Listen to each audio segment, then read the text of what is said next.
Madame, Messieurs, bonsoir. Il est précisément 20 h, c'est l'heure de votre édition d'information. Tout de suite, les titres de l'actualité. Brevet d'études du premier cycle, le démarrage effectif s'est fait ce jour sur toute l'étendue du territoire national. Et puis, don des fauteuils manuels pour les personnes paraplégiques par la Fondation Sylvia Bongo Ondimba. Au Sénégal, on parle d'Ousmane Sonko et cette affaire de viol. Le procès s'est ouvert ce jour. Depuis plusieurs jours, les habitants du quartier Petro, c'est dans la commune d'Ovendo, sont confrontés à des difficultés liées à la dégradation des voiries urbaines. Une situation qui embarrasse beaucoup. On regarde.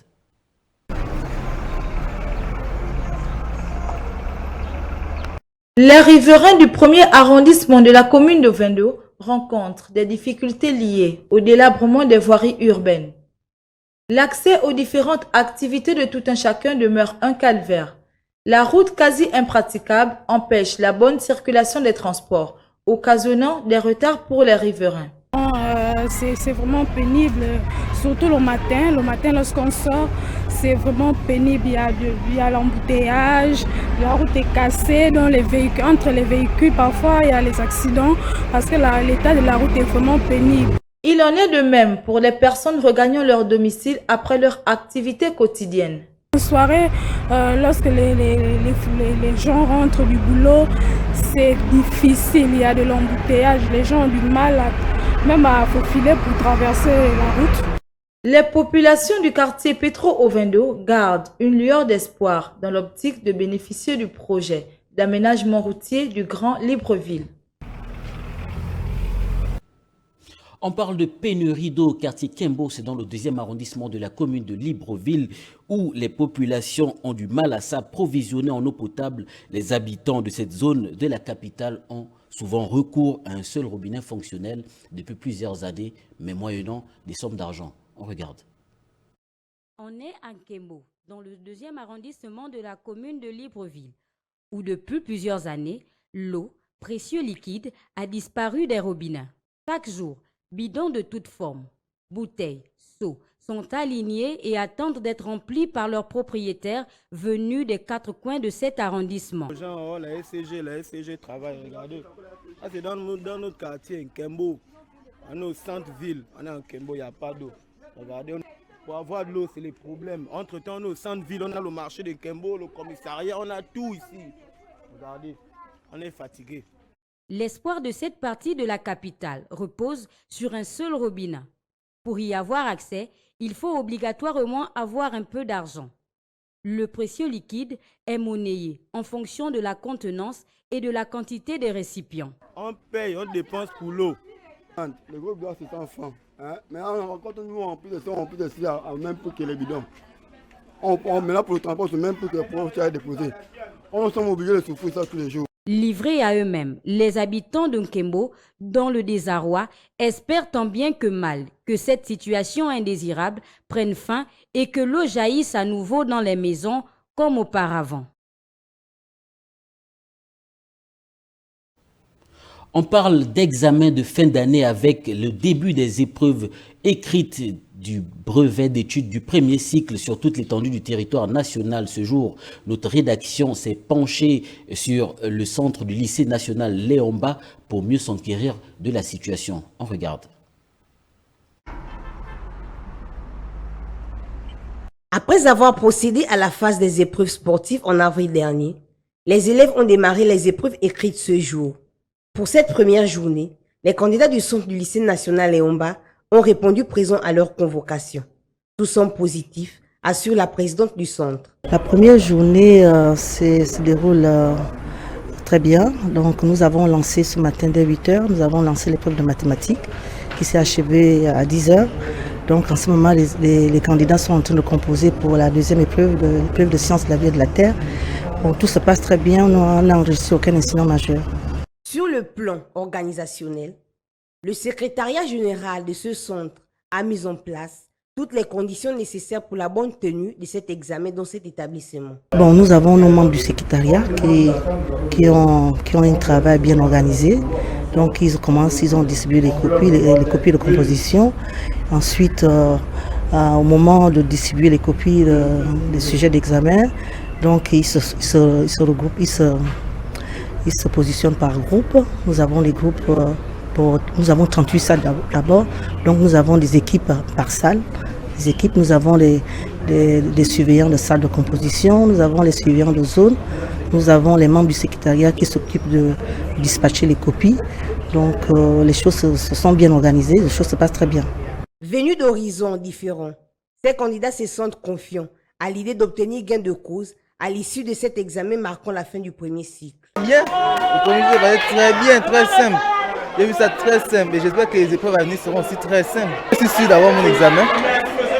Bon, nous allons nous efforcer, nous ne connaissons pas les épreuves, nous allons nous efforcer, nous allons étudier et essayer de voir si on peut faire un 100%, c'est bien pour nous. À la fin de ces épreuves écrites, les différents candidats seront soumis à la traditionnelle épreuve d'oral d'anglais. Après la phase des épreuves écrites et orales, le rendez-vous a été pris pour le 15 juin pour la proclamation des résultats. Nous restons dans le cadre du brevet d'études du premier cycle, mais cette fois-ci pour parler de la réelle valeur de ce diplôme national. Maya Medza nous en dit un peu plus.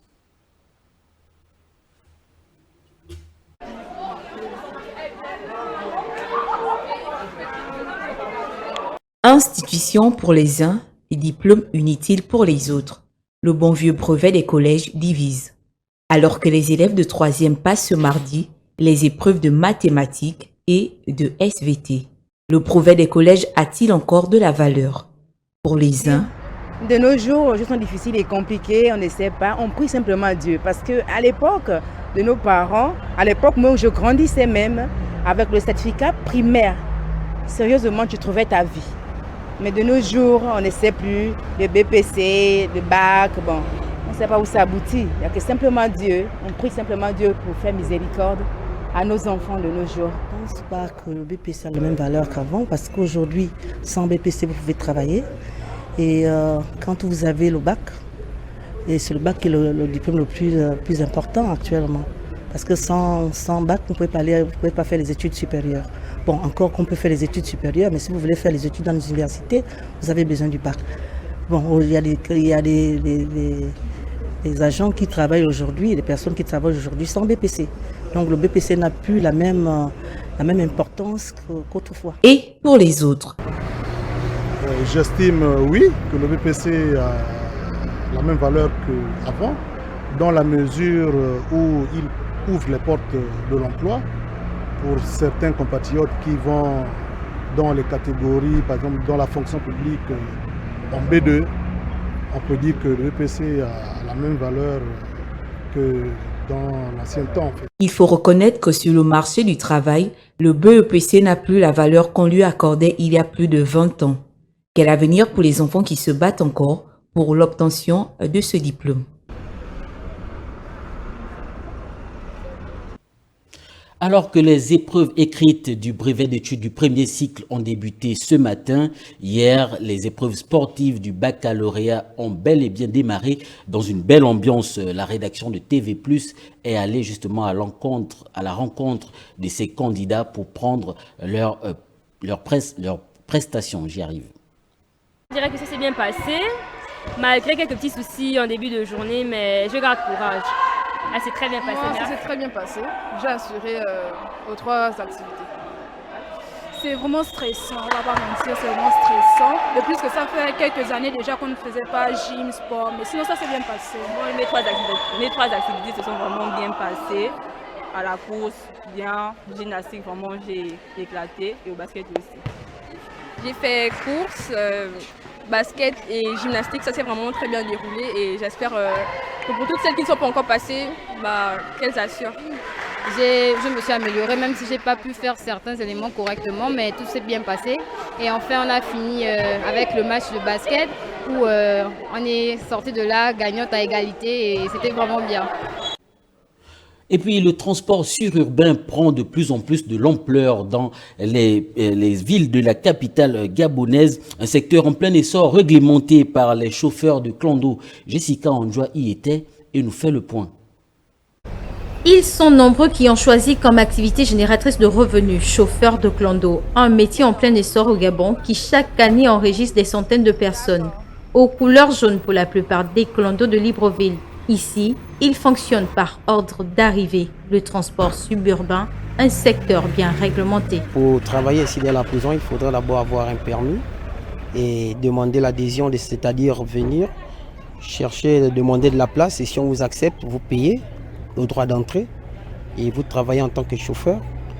Et il y a des gens qui vous donnent des voitures pour travailler et si vous venez avec votre véhicule, vous payez d'abord votre entrée, vous payez aussi l'entrée du véhicule pour que le véhicule puisse travailler. Mais si vous n'avez pas de véhicule, vous venez juste vous payer votre entrée en tant que chauffeur et on vous donne des voitures pour travailler sur le site. Et je suis tranquille, il n'y a pas de problème, je paye ma maison, j'ai ma famille, j'ai mon fils, je m'occupe bien.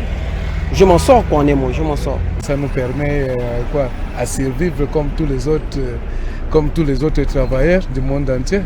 C'est un travail qu'on fait, ce n'est pas un bricole, même les bricoleurs. Ils survivent avec ça, donc c'est son métier.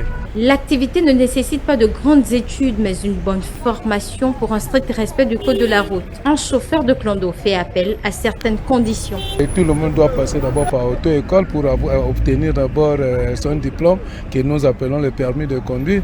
À partir de ça, il faut avoir aussi des catégories. Il y a des catégories qui n'autorisent pas que tu puisses conduire les transports en commun. Il faut avoir un permis CD. Et ensuite, un véhicule confortable, c'est tout. Parfois, les routes défectueuses, tout cela, donc parfois les clients qui te dérangent. Donc, tout cela, ce sont des difficultés qu'on rencontre, mais on survit avec ça. Peu importe les contraintes rencontrées en tant que clandomane, il se lève chaque matin, se déplace sur le terrain de jour comme de nuit, avec pour objectif l'obtention d'un revenu. Quelques entrées financières qui peuvent être une porte de sortie à certaines difficultés.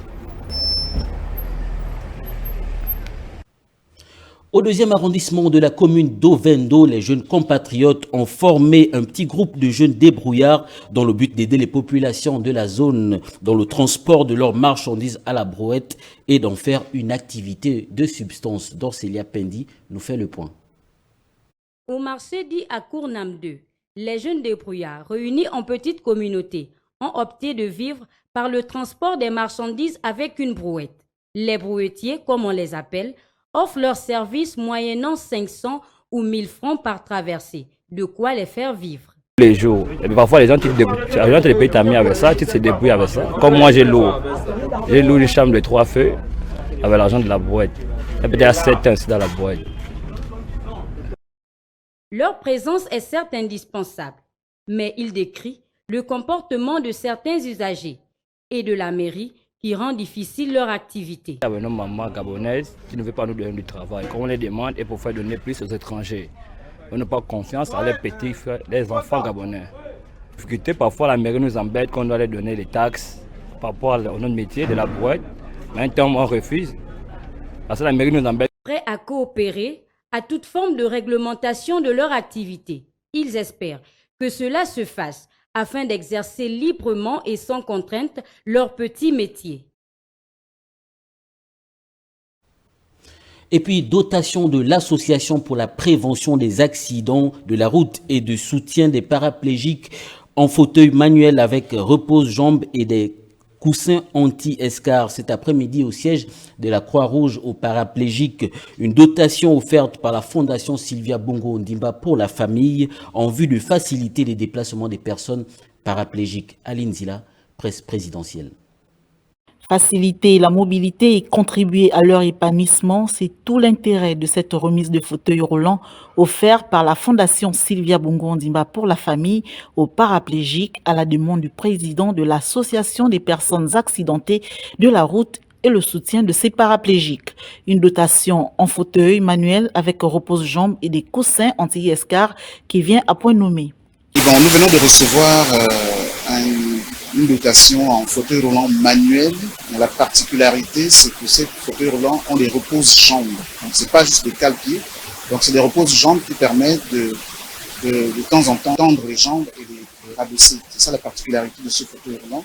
Un paraplégique, lorsqu'il est assis de temps en temps, il doit faire reposer ses jambes, donc les baisser, les remonter. Donc, c'est vraiment la particularité de ce fauteuil roulant qui vient de nous vous êtes offert par la Fondation Sylvia Bongo Ndimba. Aujourd'hui, je remercie la Fondation Sylvia Bongo Ndimba qui m'a remis un fauteuil. Je suis très contente de recevoir ce don aujourd'hui. Je dis merci à la dame, à Sylvia Bongo Ndimba, de penser à nous aujourd'hui.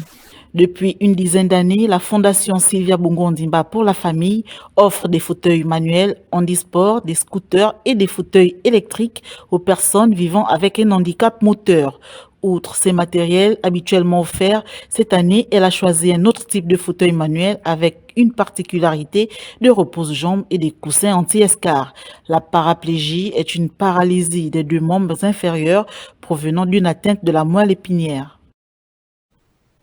Le président de la République a reçu en audience le ministre Lee White, accompagné des membres de la société civile qui œuvrent pour l'environnement. Entre le chef de l'État et ses hôtes, il était question du règlement du conflit homme-faune. J'y arrive. Dans la résolution de cette problématique, le président de la République a mis au profit des populations 4 milliards de francs CFA pour accompagner ces dernières. On regarde cet élément de la presse présidentielle. La problématique est récurrente sur l'ensemble du territoire national, c'est le conflit homme-faune.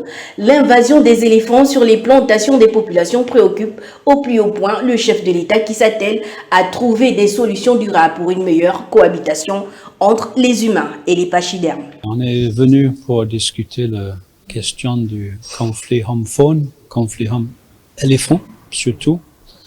Une problématique qui touche beaucoup de Gabonais en milieu rural, problématique qui devient de plus en plus grave à cause de plusieurs facteurs. Nous avons le problème de braconnage dans les parcs et dans les zones reculées qui poussent les éléphants vers les populations. Nous avons des problèmes également de changement climatique même qui fait qu'il y a de moins en moins de fouilles dans la forêt. Un problème complexe, un problème sur lequel le gouvernement travaille pour mettre les barrières électriques sur toutes les provinces pour protéger les plantations, mais sur lequel le président de la République est très sensible et qui met en place un fonds. Dans cette quête des solutions, l'homme demeure une priorité pour le chef de l'État, d'où cette aide qui vient accompagner les populations. Le président de la République a dit qu'il a débloqué environ 4 milliards en faveur des Gabonais et il nous a rassuré que sa priorité, c'est la vie des Gabonais et non celle des éléphants. Donc nous remercions le président de la République pour cette action humanitaire en faveur des Gabonais. Au cours de la tournée républicaine du chef de l'État à l'intérieur du pays, une des doléances des populations était relative au règlement du conflit homme-faune. Sur instruction du chef de l'État, le gouvernement gabonais en collaboration avec des partenaires s'attelle à trouver des solutions pour une meilleure gestion de cette question. On parle à présent de l'actualité hors de nos frontières avec le procès d'Ousmane Sonko pour viol qui avait été reporté au 23 mai à Dakar alors que l'opposant sénégalais se trouve toujours dans son fief à Ziguinchor où des partisans ont décidé de monter la garde devant son domicile. Le procès s'est donc ouvert ce mardi dans un contexte de forte tension alors que l'opposant encourt jusqu'à 10 à 20 ans de prison. Sidela Niman nous fait le récit. Ousmane Sonko avait un nouveau rendez-vous ce mardi avec la justice, susceptible de causer de nouvelles tensions dans le pays après un procès ouvert le 16 mai en son absence puis renvoyé le même jour. L'opposant sénégalais a réclamé vendredi soir des garanties sur sa sécurité personnelle pour être présent à son procès pour viol présumé. Ses partisans ont décidé de monter la garde devant son domicile à Ziguinchor. Les jeunes sont venus ici en masse, petit à petit, bloquer les accès qui mènent chez Ousmane Sonko, parce qu'il faut préciser qu'ils ont bloqué les accès qui mènent chez Ousmane Sonko, effectivement pour anticiper sur le fait que les FDS peuvent venir le prendre à tout moment, effectivement, et le ramener sur Dakar ou au tribunal. Donc ce qu'ils n'acceptent pas du tout, et n'accepteront pas, vu leur volonté et leur détermination, et ils sont dans leur droit de résister. Ousmane Sonko affirme avoir été la cible de violences et d'une tentative d'assassinat. Il accuse le pouvoir. Le président Macky Sall, élu en 2012 et réélu en 2019, quant à lui, reste muet sur ses intentions. M. Sonko a en outre affirmé n'avoir reçu de la justice aucune convocation pour son procès pour viol et menace de mort présumée. Comme à chacun de ces procès, La ville est paralysée et la population est sortie massivement. Ils sont là. Si la police, la gendarmerie voulaient dégager ce blocus, peut-être ils y arriveront. Ça, ce n'est pas le souci. Mais ils devront passer sur le corps de ces jeunes-là. Je pense que c'est le message à lancer. Ces jeunes sont prêts à mourir, à perdre leur liberté, pour tout simplement protéger Ousmane Sonko. Pour tout simplement que ses droits soient respectés. Ousmane Sonko, président du parti PASTEF Les Patriotes et 3e de la présidentielle en 2019, est poursuivi par une femme d'une vingtaine d'années, une employée d'un salon de beauté à Dakar où il allait selon lui se faire masser pour soulager son mal de dos. Il encourt de 10 à 20 ans de prison. Et puis, entrée en vigueur d'un cessez-le-feu au Soudan, l'accord entre l'armée et les FSR stipule un arrêt des conflits durant 7 jours pour permettre l'aide humanitaire aux Soudanais. Aïcha Akoué de la rédaction de TV+ Afrique. Raids aériens, tirs et explosions ont de nouveau secoué Khartoum dimanche après l'annonce d'un cessez-le-feu d'une semaine accepté par l'armée et les paramilitaires. Les médiateurs américains et saoudiens ont annoncé avoir obtenu, après 2 semaines de négociations en Arabie Saoudite, une trêve débutée lundi. Les 2 camps ont déclaré vouloir respecter cette trêve que l'ONU, l'Union africaine, le Bloc de l'Afrique de l'Est et l'IGAD ont salué. Il s'agit d'un accord de cessez-le-feu de 7 jours qui sera automatiquement renouvelé jusqu'à ce que nous parvenons à un cessez-le-feu permanent par le biais de mécanismes dont nous discuterons dans les prochains jours, afin d'instaurer la confiance entre les parties et d'accroître les services humanitaires pour les citoyens soudanais. Après 5 semaines de guerre, une dizaine de cessez-le-feu ont été annoncés et aussitôt violés. Dimanche, le patron de l'aide humanitaire de l'ONU, Martin Griffiths, a plaidé pour la livraison d'aide humanitaire alors que 25 des 45 millions de Soudanais ont besoin d'aide. Les infrastructures ont été très endommagées, la quasi-totalité des hôpitaux de Khartoum et Darfour ne fonctionnent plus. La plupart des 5 millions d'habitants de la capitale sont terrés chez eux pour ceux qui n'ont pas pu fuir et ils n'ont ni eau ni électricité. Le sang soudanais est précieux pour vous plus que pour n'importe qui d'autre et vous le savez combien il est important de le sauver. J'espère que cet accord sera un espoir pour le peuple soudanais, en particulier pour les habitants de Khartoum, et qui leur permettra d'achever leur service humanitaire dans les 7 jours et, espérons-le, plus longtemps encore. Si la guerre se poursuit, l'ONU avertit qu'1 million de Soudanais supplémentaires pourraient se réfugier dans les pays voisins qui redoutent une contagion. Cette fois, assurent Riyad et Washington, il y aura un mécanisme de surveillance du cessez-le-feu. Note sportive pour la boucle de ce journal, on parle de football et de racisme. Le sport ne s'arrête donc plus. Des joueurs qui ne demandent qu'à exercer le métier pour lequel ils sont payés sont malheureusement victimes d'insultes racistes. Le cas de Vinicius Junior, footballeur du Real Madrid, le week-end écoulé, a suscité de nombreuses réactions. Regardons. Le racisme dans le monde du sport prend de plus en plus de l'ampleur. Plusieurs professionnels du football ont été exposés à des cris racistes dans des stades. Le racisme est, en quelque sorte, le fait d'afficher une hostilité envers quelqu'un d'une autre race. Depuis, des organisations sont faites de sorte à réduire le racisme dans le monde du football. En 2006, un joueur avait été la cible d'insultes racistes. Il s'agit de Samuel Eto'o, l'ancien attaquant du FC Barcelone, lors d'un match contre le Racing Santander. Quelques années plus tard, c'est le jeune joueur du Real Madrid Vinicius Junior, victime des chants racistes lors d'un match face à Valence. La justice espagnole a ouvert une enquête lundi, au lendemain des nouvelles insultes proférées contre Vinicius, l'attaquant brésilien du Real Madrid, lors du match contre Valence. Ça ne devrait pas être vu, quel que soit le sport. C'est vraiment l'occasion de pouvoir mélanger et entendre ça de supporters, c'est incompréhensible et inadmissible.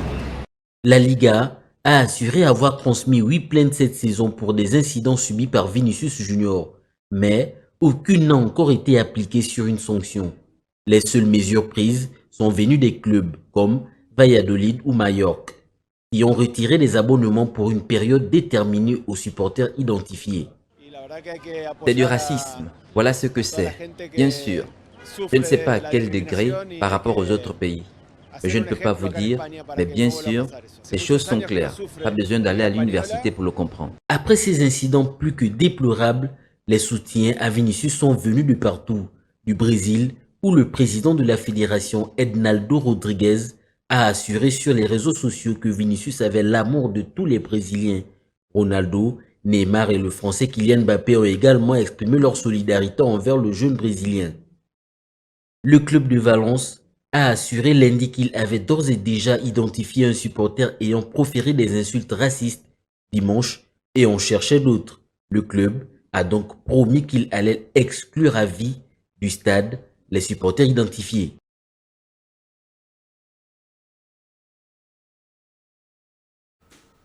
Voilà qui met un terme à cette édition d'information. Restez toujours fidèles au programme de TV+. Quant à moi, j'aurai l'occasion de vous retrouver demain lorsqu'il sera 20h s'il plaît à Dieu. D'ici là, portez-vous bien.